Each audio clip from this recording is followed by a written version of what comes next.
This picture is the last time I saw my family whole. My husband Aaron sent it to me from the state park trail. Our baby Chloe looks so happy. Be back in an hour, the text said. That was July 15th, 2021. For 2 years I searched, I grieved, I held vigils. I imagined a kidnapping, a terrible accident, anything but the truth we found in that cabin last month. If this story, or any part of it, resonates with the loss in your own life, I hope you'll share your own strength in the comments. We all have a story, and sometimes just knowing someone else understands, it helps. My name is Melissa, and for 823 days, I was the wife of a missing person, the hopeful wife. That's what the local news called me. I hated that title.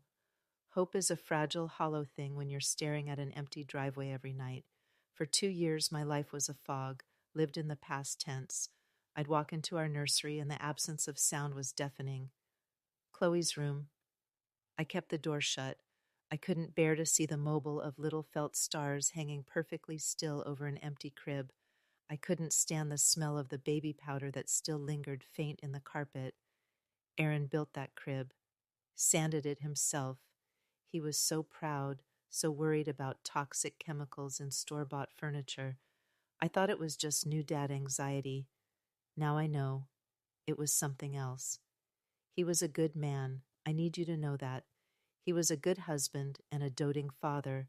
He worked in IT, a quiet, methodical man who loved spreadsheets and predictable outcomes. He was my rock. When 2020 hit and the world shut down, he was the one who kept me calm. He'd hold me and say, "We're fine, Mel. We're self-sufficient. We have each other. We have our little bubble." Chloe was born in that bubble in early 2021, and Aaron, he changed. But I thought it was for the better. He became fiercely protective. He read every label. He double-checked the locks at night. Once he spent a whole weekend installing a new steel deadbolt, even though we lived in one of the safest towns in the state. "You just never know, Mel," he'd say, "that the world's getting weird." I just roll my eyes and kiss him. I thought it was endearing. I thought he was just being a dad. That morning, July 15th, 2021, was aggressively normal. It was a hot, humid Thursday. Aaron had taken the day off. He was going to try out the new hiking carrier we'd bought. Chloe was just getting old enough for it, her little head finally steady. I remember he kissed me by the coffee pot. He smelled like his usual soap. "We're just going to the state park, the easy trail. Be back in an hour, maybe 90 minutes, tops." I told him to put sunscreen on the baby. He promised he would. At 12:34 p.m., my phone buzzed. It was the picture, the one you see. Aaron, smiling, hat on, looking so proud. And Chloe, my God, my little Chloe, grinning in her stroller. Wait, it was a stroller, not the carrier. He must have changed his mind. "Too hot for the carrier," the text said. Stroller it is. See you soon. Love you." I texted back, "Love you. She looks so happy." That was the last message I ever sent him. An hour passed, 90 minutes. I wasn't worried. He probably stopped to change her or just sat on a bench. 2 hours. I texted, "You guys good? Getting hungry?" No reply. That was the first little prickle of fear. Aaron always answered his phone. At the 3-hour mark, I called, straight to voicemail. I called again. Voicemail. I told myself his battery had died, but my hands were shaking. I got in the car. The drive to the Black Rock trailhead is only 15 minutes. I think I did it in 10. And there it was, his blue SUV, parked neatly between the lines. But the trail was empty. I yelled his name. I yelled, "Aaron, Chloe." The only answer was the buzz of cicadas in the thick, heavy trees. I called 911. The next few days, I can't even describe them. They're a blur of high-visibility vests, barking dogs, and kind-faced volunteers handing me bottles of water I couldn't drink. They found the stroller first, about a mile up the trail. It was just sitting there, empty. The diaper bag was in it. Chloe's half-empty bottle was in it. But they were gone. The search teams, the police, they had theories. The main one was a kidnapping, a crime of opportunity, Someone saw a man alone with a baby and took them. But for what? There was no ransom note, no contact. The other theory, the one whispered by the police, was that that he'd done it, that he'd taken Chloe and just left. Voluntary disappearance. They call it family abduction. I screamed at the detective who suggested it. I told him he didn't know my husband. He wouldn't do that. He couldn't do that. He loved me. He loved his life. This was our bubble. He wouldn't just pop it. The search was scaled back after 2 weeks. The news vans left. The volunteers went back to their lives, and I was left alone in a house that was no longer a home. It was a museum, a tomb. For 2 years I fought. I kept their faces on the news. I worked with the National Center for Missing Children. I papered the town with their faces. I sat in Chloe's room and rocked in the chair, imagining I was holding her. I went over that last day a million times. What did I miss? What text did I not send? Why the stroller, not the carrier? Did he plan this? No, the police were wrong. He wouldn't. He couldn't. I started to believe he'd stumbled on something bad out there in the woods, a drug deal, a poacher, something that got him and my baby killed. I preferred that. I preferred to think of him as a victim. I preferred to think of him as a hero who died trying to protect our daughter. That was the man I knew. That was the man I could mourn. The void, as I called it, became my life. I went back to work part-time. I saw a therapist. I joined a support group for families of the missing. But I never moved. I never changed their rooms. I never packed away the baby clothes. Because what if they came back? What if by some miracle they were found and I had packed them away? It felt like a betrayal. Then last month, October 26, 2023, it was a cold, rainy Friday. I was trying to get a report done for work, staring at a spreadsheet that just looked like gibberish. My phone rang. It was Detective Harding, the same detective who'd taken my case. He was close to retirement now, but he'd never officially given up on Aaron and Chloe. His voice was different, not just the usual, just checking in, Melissa tone. It was heavy. Melissa, he said, and my stomach dropped. I need you to come down to the station. What is it? I asked, my voice already thin. Did you find them? There was a long pause. Some deer hunters found something, Melissa, far off the Black Rock Trail, miles from where we were looking. It's a structure, a small cabin or a shack, and we think we found something of Aaron's there. We need you to come with us. I didn't even grab a jacket. The drive with Detective Harding was the longest of my life. It was longer than the 2 years of waiting. He wouldn't say much. We need to be sure, he kept saying. It's a complicated scene. We didn't go to the station. We drove straight to the park. But we didn't stop at the main trailhead. We kept going up a winding, unpaved fire road that I didn't even know existed. We parked, and 2 other officers were waiting. The air was cold, damp. It smelled like wet leaves and pine. It's a good hike in, Harding said, his eyes full of pity. About 2 miles. Are you able? I just nodded. I would have walked through fire. We walked and walked. There was no trail. We were bushwhacking, following little orange flags the hunters had left. The woods were dense, thorny, dark. I kept thinking, how? How could Aaron have come this way with a baby? And then I saw it. It wasn't a cabin. It was a shack. A rusted, corrugated tin and wood box, barely standing, hidden in a hollow. It looked like something from a horror movie. Moss covered the north side. The wood was rotten. But the windows... I stopped dead. The windows were new, and they were barred. Thick, black iron bars, bolted from the outside. And the door... The door had a brand new, enormous padlock on it. The hunters reported it, Harding said quietly. They thought it was a poacher's den. We cut the lock.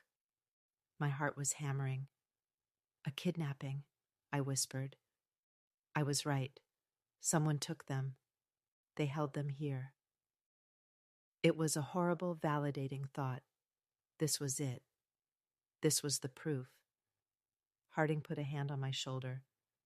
Melissa, just let's go inside. An officer held back the door. The smell hit me first. Stale, acrid, and smoke. Not fresh smoke. Old, cold, settled in your bones smoke. The officer shined a heavy flashlight inside. It was small, maybe 10 by 10, and it wasn't a prison. It was a bunker. On one side, shelves stacked to the ceiling with canned food, beans, tuna, corn, jugs of water, dozens of them. On the other side, a small cot, and next to it, a portable crib, folded. What is this? I whispered, stepping inside. The floor was concrete. In the corner, there was a small pot-bellied wood stove. The wall behind it was black, charred. The ceiling above it was scorched. We found supplies, Harding said, his voice gentle. Baby supplies, Melissa. Diapers, wipes, formula, enough for months. I couldn't breathe. I stumbled back. No, this isn't. Aaron, he didn't. We found this too. He pointed to the cot. Underneath it was a plastic storage tub. He lifted the lid. Inside there were clothes. Aaron's clothes, one of his old sweatshirts, and tiny, yellow-footed pajamas. Chloe's. I think I was screaming. I don't remember. I just remember sinking to the cabin floor, my hands on my mouth. This wasn't a kidnapper's den. This was his. He built this, I said. It wasn't a question. He built this. Harding nodded grimly. We found receipts on a bank account you didn't know about. He's been buying this stuff bit by bit for almost a year before he disappeared. He was planning. He was planning to leave me. The detective's voice 2 years ago echoed in my head. Voluntary disappearance. Why? I choked out. Why? Why would he do this to me? To us? I think this explains it, Harding said. He was holding a clear evidence bag. Inside was a notebook, a simple black and white composition book. It was damp, its edges swollen, but it was intact. He'd found it under the cot, inside the tub. It's his journal, Melissa. I sat in Harding's police cruiser for what felt like hours. The rain started to fall, drumming on the roof. They had given me the journal. I was wearing gloves. My hands were shaking so badly I could barely turn the first page. The first entry was dated January 4th, 2021, 6 months before he vanished. January 4th. They're watching the house. I know it. I saw the black sedan again, parked by the corner. It's the same one from last week. They're watching me. They know I know. I frowned. A black sedan? Our neighbor, Mr. Henderson, had bought a new black sedan. He was retired. He parked it on the street. He means Mr. Henderson, I whispered. He thought our neighbor was watching him? I kept reading. February 12th. Found the spot, miles off the trail. Nobody will ever find it. It's perfect. Safe.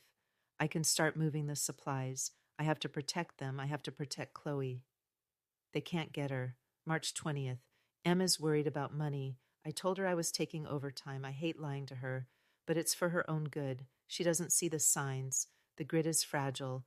The food supply is fragile. When it all goes down, they will come for people like us, people who are prepared. We have to be off-grid before then. We have to be gone. I felt sick. The overtime. The arguments about money. He wasn't working. He was out here, in the dark, building this tin box. He was hauling canned goods and water jugs, miles into the woods, by himself, May 10th. The new deadbolt is on. It's not enough. They can still get in. They can get in through the internet, through the baby monitor. I told Em I didn't trust the Wi-Fi on it. She thought I was crazy. She doesn't see. She's too trusting. I remembered that argument. He'd unplugged our brand new expensive video baby monitor. He'd insisted on an old audio-only one. I'd been furious. I thought he was just being cheap. He was unwell. He was deeply, terrifyingly unwell. And I had been so busy with the newborn, so tired I hadn't seen it. I'd chalked it all up to new dad anxiety. This wasn't anxiety. This was paranoia, a severe, crushing paranoia that I had been completely blind to. June 1st. It's almost ready. The sanctuary is ready. I just need to get Em on board, but she's not. She won't listen. She thinks we're safe. She'll have to be convinced. It's the only way. July 14th. Tomorrow. I'll do it tomorrow. Em will be scared. She'll hate me. But it's for her own good. It's for Chloe. I'll take Chloe on the walk. I'll stage it, the stroller. They'll think she was taken. They'll look. But they won't look here. We'll wait. We'll wait for the collapse, and when it's safe, when the world is clean we'll find Em. We'll all be together again, in the sanctuary. I dropped the book. I finally understood. The stroller. He didn't take the carrier because he couldn't carry Chloe and all his gear for the 2-mile hike. He took the stroller, pushed her the first mile, and then he'd left it. He'd put her in the carrier he must have hidden nearby, and he'd walked off trail to this place he'd built. He didn't leave me. He was saving me. In his broken, terrified mind, he was saving all of us. He'd taken our daughter to this prison to protect her from a danger that didn't exist. He had planned to let me grieve, to let me think they were kidnapped or dead, all while he and our baby were living 2 miles away. My grief for 2 years had been a lie. He wasn't a victim. He wasn't a hero. He was the perpetrator. He was the kidnapper. My husband stole my child. Melissa, Harding tapped on the window. I jumped. I hadn't realized I was weeping. We have more to tell you. The forensics team. They found remains. I already knew. I nodded, wiping my face, numb. Inside the cabin, he said, his voice thick. We believe the wood stove. It was installed incorrectly. It looks like the pipe was clogged. Maybe a bird's nest. When he lit it, the cabin would have filled with smoke. Fast. My eyes shot back to the cabin, the scorched wall, the blackened ceiling. But the door, I said, my voice hoarse. He could have just run out. Why didn't he run out? Harding's face was grim. Look at the door again, Melissa. I got out of the car. I walked back to the door. The officers parted. The padlock they had cut was on the ground, but on the inside of the door I saw it. A heavy steel bar. It was a drop bar designed to brace the door from the inside, to keep them out. It's jammed, Harding said. The fire, the heat, it must have warped the metal or the wood of the frame. He barred himself in. He locked himself and his daughter in, and he couldn't get out. I touched the cold, sooty bar. He had been so afraid of the world outside, he'd built a trap. He'd built his own tomb. There was one last page in the journal. I hadn't seen it. The page was stuck to the back cover, and it was smeared with soot. Harding's team had photographed it. He showed me the photo on his phone. The handwriting was a frantic, terrified scrawl. Smoke. God, smoke. Can't see. Stovepipe. Clogged. The door. The bar is stuck. It's hot. Oh, God. Chloe. She's coughing. I can't get it open. I'm sorry. Em. I'm so sorry. I was trying to save her. I'm sorry.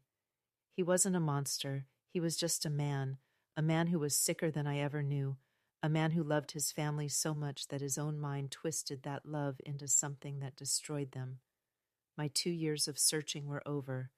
The mystery was solved. But the grief was just beginning. It was a new grief, a more complicated, heavier grief. How do you mourn a man who was both your husband and your child's kidnapper? How do you mourn a man who died trying to save his family in the very act of destroying it? I don't have an answer. I've been back to the trailhead, the real one, the one where he left his car. The missing posters are gone. I took them down myself. I look at that selfie he sent me. I used to see a perfect family moment. Now, I see the lie. I see the sickness in his smile. I see the shadow of the cabin hidden in the trees behind him. I see a man who was walking his daughter not to the park, but to her end, his sanctuary. He built it to keep the world out, but all he did was lock himself and my baby in. I don't know what's worse, the 2 years of not knowing or the crushing absolute and terrible weight of the truth. If you had been in my shoes and found that journal, could you ever have forgiven him? Subscribe if you believe every truth, no matter how painful, eventually surfaces.